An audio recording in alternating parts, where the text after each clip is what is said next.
మంచిది. ప్రభుకు స్తోత్రములు. దేవుని మందిరానికి చేరవచ్చిన మీ అందరికీ హృదయపూర్వకంగా యేసుక్రీస్తు నామమున వందనాలు తెలియజేస్తున్నాం. మన దగ్గర ఉన్నటువంటి బైబిల్ గ్రంథాన్ని తెరుద్దాం, మన దేవుని మాటలు గమనిద్దాం. ఆదికాండము 26వ అధ్యాయం, ఆదికాండము 26వ అధ్యాయం 12వ వచన భాగాన్ని మనం చదువుకుందాం. దయచేసి బైబిల్ ఉన్న వారందరూ తెరిచి గమనించవలసిందిగా ప్రేమతో మనవి చేస్తూ ఉన్నాం. ఆదికాండము 26వ అధ్యాయం 12వ వచనం. ఇస్సాకు ఆ దేశమందున్నవాడై విత్తనము వేసి ఆ సంవత్సరము 100 ఫలము నందెను. యెహోవా అతన్ని ఆశీర్వదించెను గనుక ఆ మనుష్యుడు గొప్పవాడయ్యాను.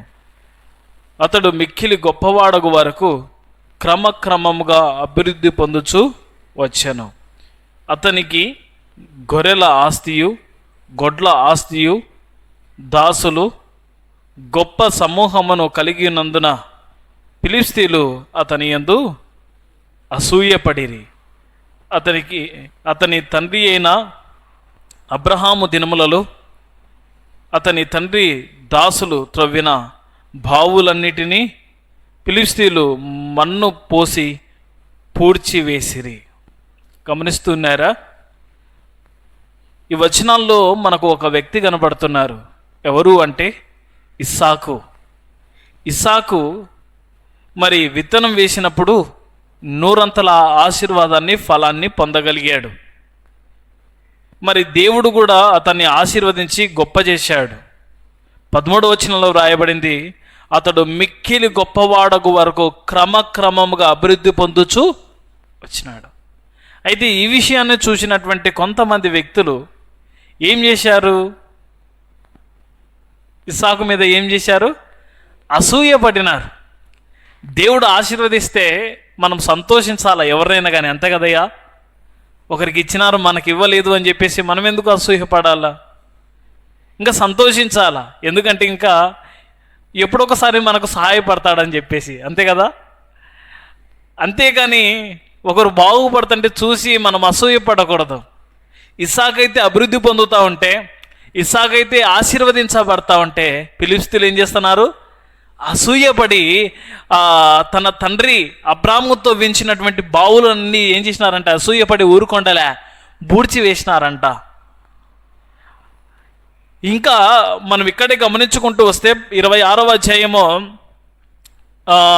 18వ వచనం చదవండి. అప్పుడు తన తండ్రి అయిన అబ్రహాము దినములలో త్రవ్విన నీళ్ళ బావులు ఇస్సాకు తిరిగి త్రవ్వించెను.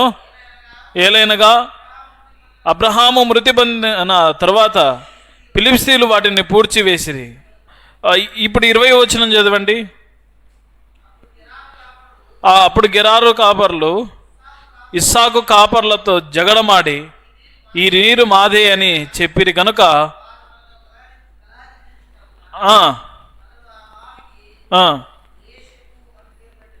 చాలు. చూడండి, ఫిలిష్తీయులు మాటి మాటికి అసూయపడుతూ, మాత్రమే కాక అక్కడ ఉన్నటువంటి జనాంగం కూడా అసూయపడుతూ వీళ్ళు బావులు తీస్తూ ఉంటే ఇంకా వాళ్ళు బావులను ఏం చేస్తున్నారు? మాదని చెప్పేసి ఇట్లా కొట్లాడుకుంటూ తీసుకుంటా పోతా ఉన్నారు. అయితే మనం దైవ గ్రంథంలో గమనించినట్లయితే ఇప్పుడు 22వ వచనం చదువుదాం. 22వ వచనం. అతడు అక్కడ నుండి వెళ్ళి మరి ఒక బావి త్రవ్వించెను.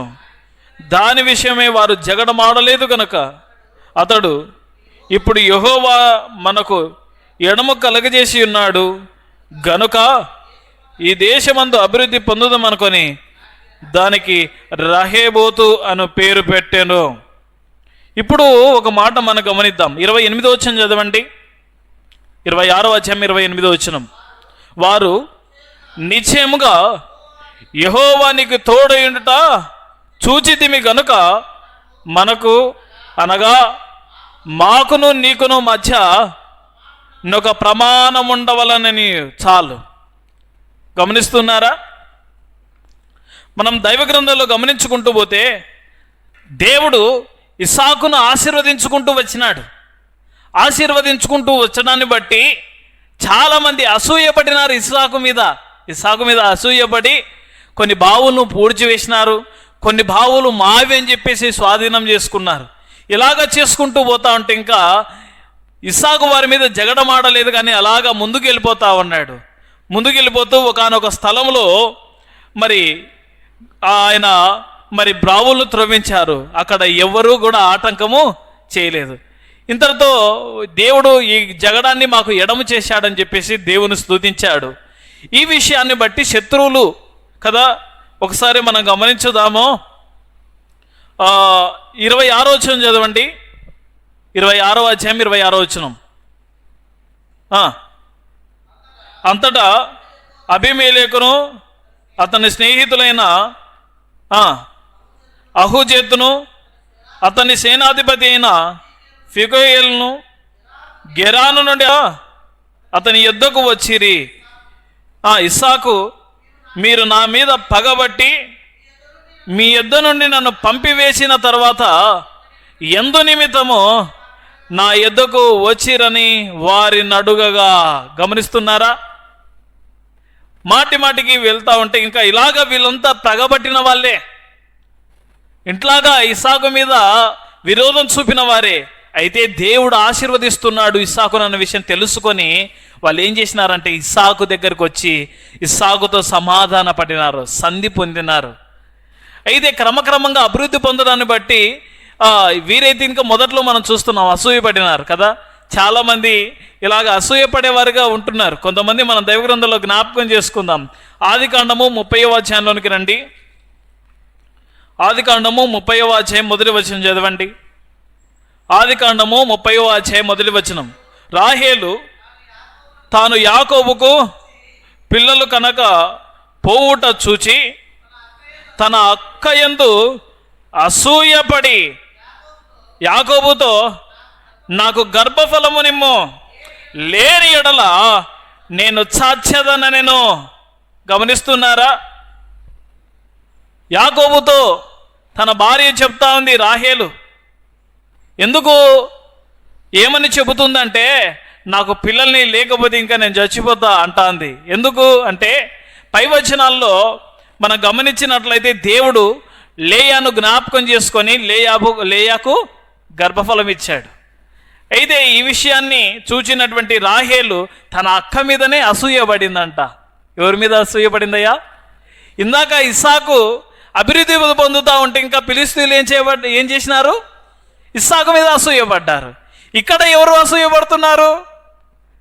సొంత తన చెల్లెలే తన అక్క మీద అంటే లేయా మీద అసూయపడుతూ ఉంది.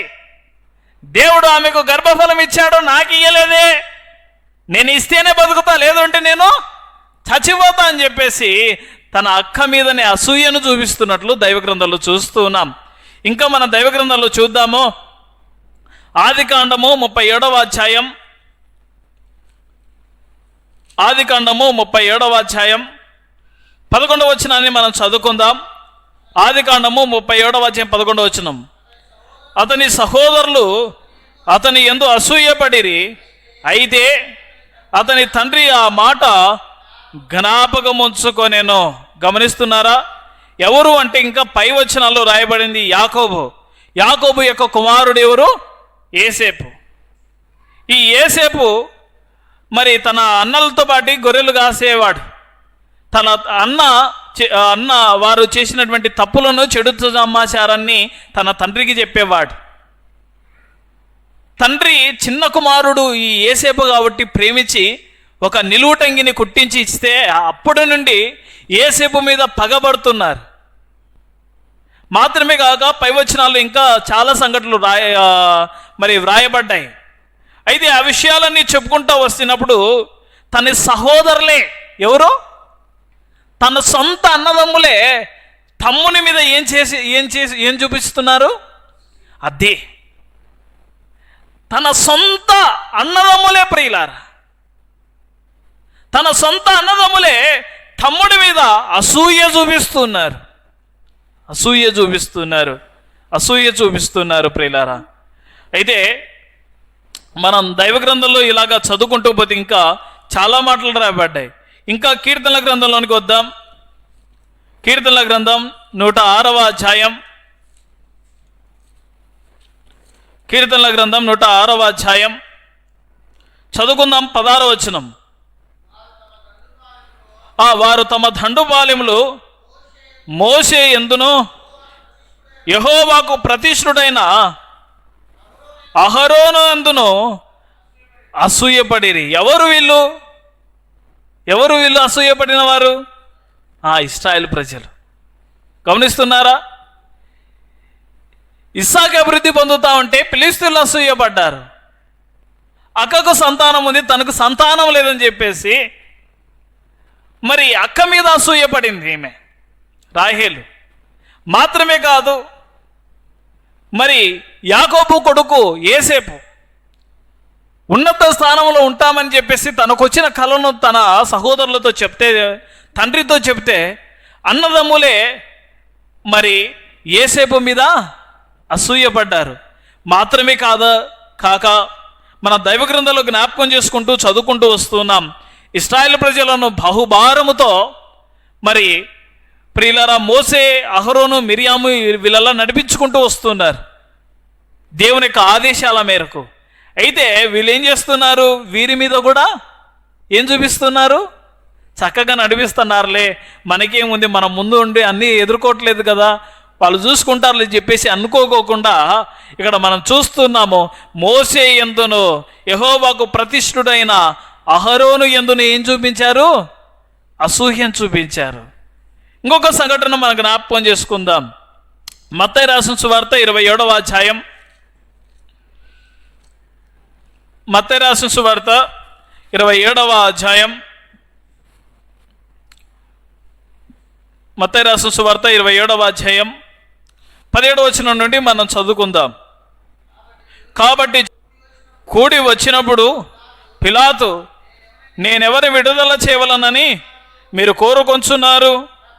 బరబ్బానా లేక క్రీస్తనబడిన యేసునా అని వారిని అడిగాను.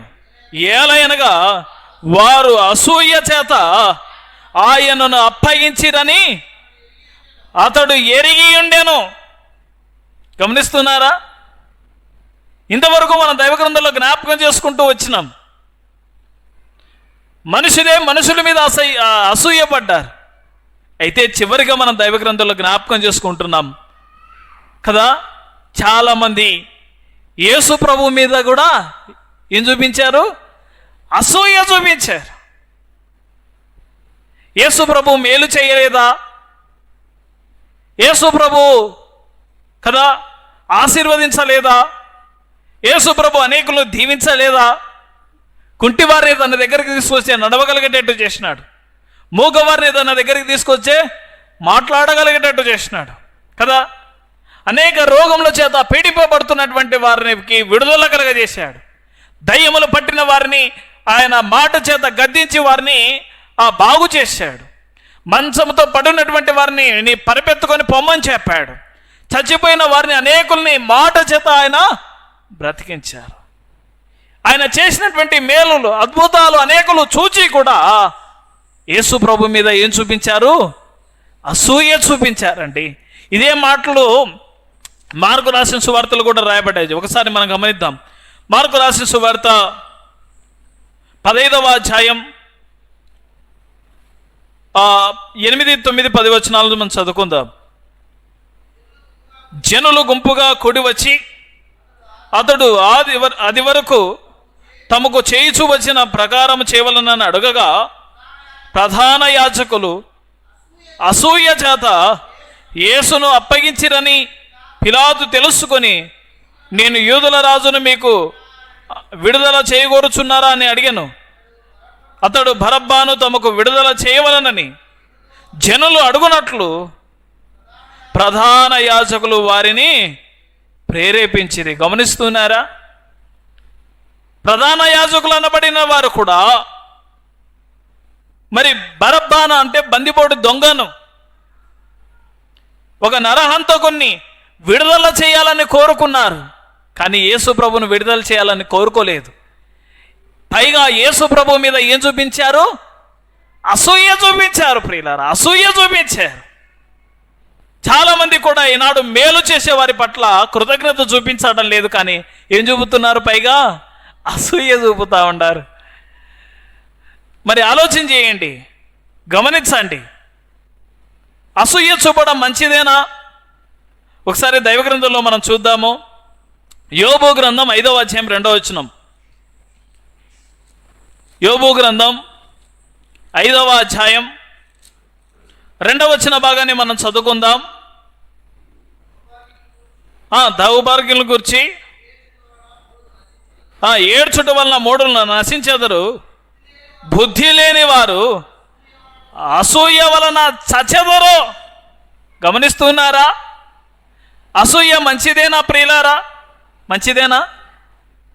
ఎందుకు మంచిది కాదు అంటే దైవ గ్రంథంలో దేవుడు తెలియజేస్తున్నాడు. 5వ అధ్యాయం 2వ వచనంలో యోబు గ్రంథంలో ఏమని అంటున్నాడంటే, బుద్ధి లేని వారు ఎవరు? బుద్ధిండేటోళ్ళు అసూయ పడతారా? బుద్ధిన్న వారు అసూయ పడరండి. ఇతరులు బాగుపడుతుంటే సంతోషిస్తారు, ఇతరులు క్షేమంగా అంటే సంతోషిస్తారు, ఇతరులు ఆశీర్వదించబడతా ఉంటే ఇంకా సంతోషిస్తారు. లేదని అసూయ పడేవారు ఎవరంటే ఇంకా వారు బుద్ధిహీనులే ఇంకా కదా.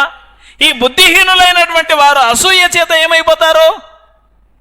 అది దైవ గ్రంథంలో దేవుడు ఎంత మాట రాయించాడో ఒకసారి ఆలోచన చేయండి. కాబట్టి దేవుని పిల్లలంగా మనము ఇతరుల క్షేమాన్ని కోరుకోవాలి, కానీ ఇతరుల మీద ఎప్పటికీ కూడా అసూయను చూపించకూడదండి. ఇంతవరకు చూపించినారా లేదా? అన్నదమ్ములే యేసేపు మీద అసూయ చూపించినారు, తన సొంత చెల్లెలే తన అక్క మీద అసూయ చూపించేది, ఇంకా ఫిలిష్తీయులు ఇస్సాకు మీద అసూయ చూపించారు, ఇంకా కదా సొంత ప్రజలు తన జనాంగాన్ని నడిపిస్తున్నటువంటి వారిని మీద, మోసే మీద, అహరోను మీద అసూయ చూపించారు. మాత్రమే కాదు, యేసు ప్రభు మీద కూడా ఏం చూపించారు? అసూయ చూపించారు. అసూయ చూపించే వారు వర్ధిల్లుతారా? లేదు. ఇక్కడ దైవగ్రంథం సమాధానం చెబుతుంది, బుద్ధి లేని వారు ఆ విధంగా అసూయ చూపిస్తారు. ఈ బుద్ధి లేని వారు అసూయ చూపించడం వల్ల ఏమవుతారు? చస్తారు. అయితే దైవగ్రంథంలో ఒక మాట మనం గమనిద్దాం. కొరింథీయులకు రాసినటువంటి మొదటి పత్రిక 3వ అధ్యాయం,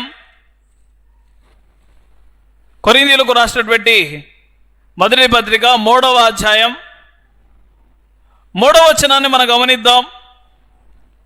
3వ అధ్యాయం 3వ వచనం, మీలో అసూయయు కలహమును ఉండగా మీరు శరీర సంబంధులై మనుష్య రీతిగా నడుచుకుని వారు కారా అంటున్నాడు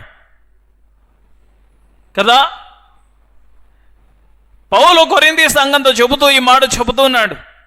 ఏమని అంటున్నాడంటే, మీలో అసూయయు కలహమును ఉండగా అంటున్నాడు. ఏమున్నాయంట ప్రజల్లో? అమ్మా అయ్యా ఏమున్నాయి? అసూయ కలహాలు ఉన్నాయి. ఆనాడు వారితో చెబుతున్నాడు, ఈనాడు దేవుడు తన ఆత్మ ద్వారా ఇక్కడ కూర్చున్నటువంటి మనతో కూడా చెబుతున్నాడు. అవి మనలో ఉండొచ్చా? అవి ఉండడం మంచిది కాదు. అందుకే దేవుడు చెబుతున్నాడు, మీలో తన ఆత్మ ద్వారా వ్రాయించి చెబుతున్నాడు, మీలో అసూయయు కలహమును ఉండగా అన్నాడు కదా. అసూయయు కలహమును ఉండకూడదు. ఏం చేయాలా దీనిని అంటే, పేతురు రాసినటువంటి మొదటి పత్రిక 2వ అధ్యాయం 1వ వచనం చదువుదాం.